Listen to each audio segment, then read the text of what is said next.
Kita meneruskan pelajaran kita di dalam Injil Yohanes.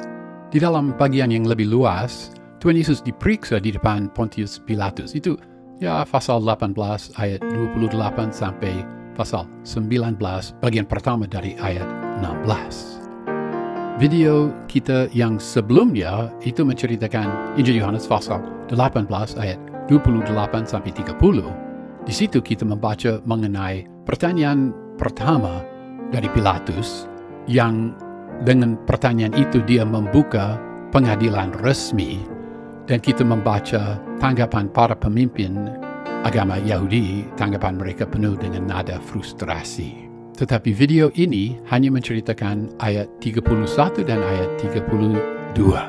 Di dalam ayat 31 dan 32 kita membaca bahwa Pilatus dia mengetahui bahwa para pemimpin bangsa Yahudi mau supaya dia yang mereka anggap sebagai rabi yang rewel, supaya dia mati. Pilatus juga tahu bahwa mereka tidak mungkin berani melanggar hukum Roma dan membunuh Rabi Yesus sendiri. Pilatus mengejek ketidakberdayaan mereka. Pilatus mempunyai segala kuasa kekaisaran Romawi di Yudea. Dia merasa bahwa dia mempunyai kuasa mutlak di atas segala keadaan di situ. Tetapi belum tentu nanti dia akan berbicara dengan tahanannya. Kata Pilatus kepada mereka, "Ambillah dia dan hakimilah dia menurut hukummu." Maka kata orang-orang Yahudi itu, "Kami tidak diperbolehkan membunuh seseorang." Terjemahan saya berbeda dari terjemahan baru. Tidak ada kata Taurat, ada hukummu. Nomos humon. Hukummu. Memang itu hukum Taurat, tetapi Pilatus tidak berkata hukum Taurat. Pilatus berkata hukummu. Dan saya pakai kata maka, tidak ada di dalam terjemahan baru, tapi ada kata Yunani maka kata-kata orang Yahudi itu, kami tidak diperbolehkan membunuh seseorang. Brown menjelaskan bahwa Yudea sebagai provinsi kecil diberi gubernur dari kaum bangsawan yang lebih rendah, dan gubernur seperti itu tidak diberi pegawai-pegawai yang dapat membantu dia mengurus pengadilan. Maka gubernur seperti itu biasanya membiarkan urusan biasa untuk diurus pengadilan lokal. Di Yudea itu pengadilan Sanhedrin. Hukum-hukum Roma memberi hak istimewa kepada terdakwa yang adalah warga negara kekaisaran Romawi. Tetapi tidak seperti itu di sini. Maka Pilatus lebih bebas menentukan prosedur sesuai kehendaknya. Pilatus memahami bahwa apa yang dia usulkan, ambillah dia dan hakimilah dia menurut hukummu, itu di luar kuasa mereka. Tetapi dia suka menyatakan kuasa yang dia punya, lebih-lebih karena mereka tidak menghargai dia. Maka kata orang-orang Yahudi itu, kami tidak diperbolehkan membunuh seseorang. Mounts dan Carson dan Morris mencatat bahwa sejak tahun 6 Masehi, bangsa Yahudi tidak diberi hak untuk melaksanakan hukuman maut. Ada kekecualian, misalnya para pemimpin Yahudi berhak menjatuhkan hukuman maut atas orang bukan Yahudi, termasuk warga Roma yang melampaui batas kudus dari Bait Allah.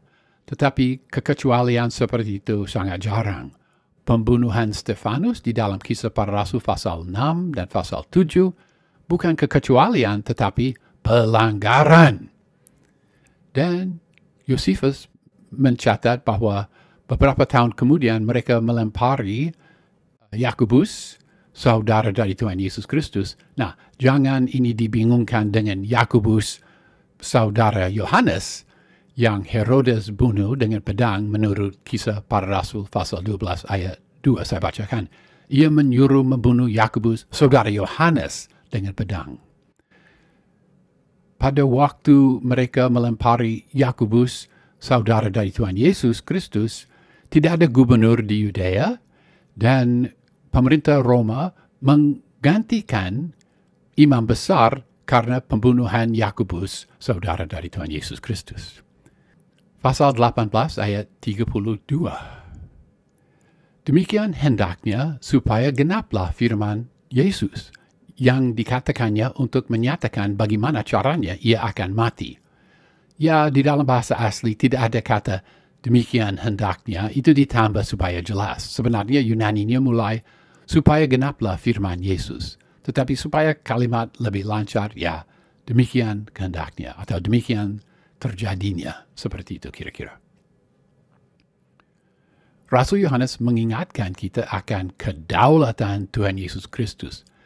Tuhan Yesus bernubuat bahwa dia akan diangkat di dalam beberapa ayat. Saya bacakan. Yohanes pasal 3 ayat 14. Dan sama seperti Musa meninggikan ular di padang gurun, demikian juga anak manusia harus ditinggikan. Yohanes pasal 8 ayat 28. Maka kata Yesus, apabila kamu telah meninggikan anak manusia, barulah kamu tahu bahwa akulah dia. Dan Yohanes pasal 12 ayat 32. Dan apabila aku ditinggikan dari bumi, aku akan menarik semua orang datang kepadaku.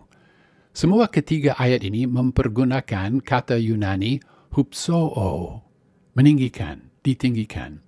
Dan di dalam pasal 12 ayat 33, Yohanes menjelaskan, ini dikatakannya untuk menyatakan bagaimana caranya ia akan mati.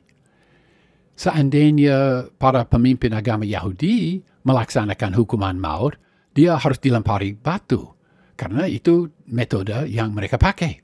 Tetapi jika Roma menjalankan hukuman mati, dia akan diangkat, ditinggikan, kata hupsoo, disalibkan. Terkait dengan itu diangkat, disalibkan, Ulangan pasal 21 ayat 23 berkata, maka janganlah mayatnya dibiarkan semalam-malaman pada tiang atau kayu atau pohon itu, tetapi haruslah engkau menguburkan dia pada hari itu juga. Sebab seorang yang digantung terkutuk oleh Allah. Janganlah engkau menajiskan tanah yang diberikan Tuhan Allahmu kepadamu menjadi milik pusakamu. Kayafas memahami mengenai Ulangan pasal 21 ayat 23, dan bagi dia kutuk itu, kutuk yang terkait dengan hukuman mati di atas salib, kutuk itu harus membuktikan kepada umat Israel bahwa Rabi Yesus itu terkutuk dan bukan Mesias. Sedangkan sebenarnya hukuman salib itu mengangkat dosa kita karena dia dengan kutuk itu memikul dosa kita. Dengan demikian, semuanya disiapkan untuk supaya Pontius Pilatus dapat memeriksa Tuhan Yesus di pengadilannya. Ringkasannya, Pilatus memahami bahwa para pemimpin agama Yahudi mau supaya Rabi yang rewel itu, menurut pikiran mereka, dia harus mati. Dan Pilatus juga memahami bahwa mereka tidak berani melanggar hukum Roma dan membunuh Rabi Yesus itu. Ya, sepertinya Pilatus mengejek ketidakberdayaan mereka.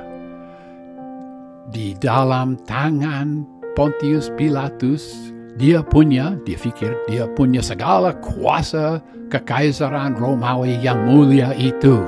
Dia berpikir bahwa dia menguasai mutlak situasi itu. Tetapi sebentar lagi dia akan bertemu dengan tahanan itu.